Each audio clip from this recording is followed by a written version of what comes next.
name is Eric van Eimeren, and this is in conjunction with the Archie Bray Foundation's 60th anniversary, part of the studio tour and / pottery sale.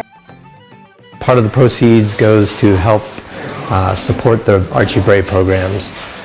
And I've been in this house for about 5 years. I have a studio in the back and work full-time as a potter. Have a lot of fun, and this is sort of this is what it looks like after about 4 months worth of production. I grew up in Huntington Beach, California, and went to grad school in Alfred, New York, and then came out here to be a resident at the Archie Bray in '91.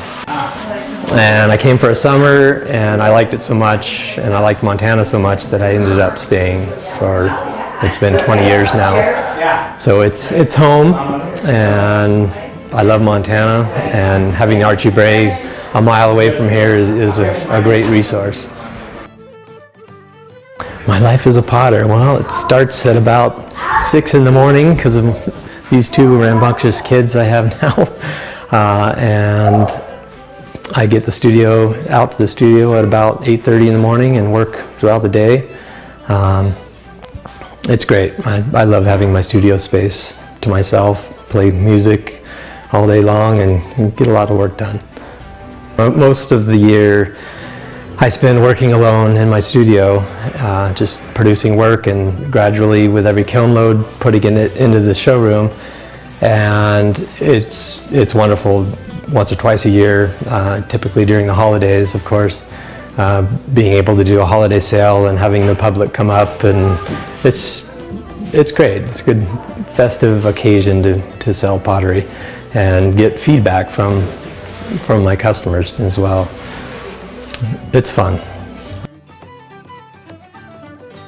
You know, I work from everything from a simple, it's like a $20 espresso cup, which doesn't take that long. Anywhere, you have to include the time that it takes to make it, and then fire it, glaze it, fire it again. So it's a pretty lengthy process in the end. But there are also other pieces.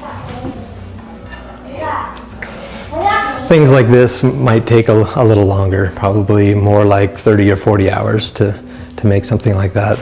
So I like to work back and forth between the two types of work.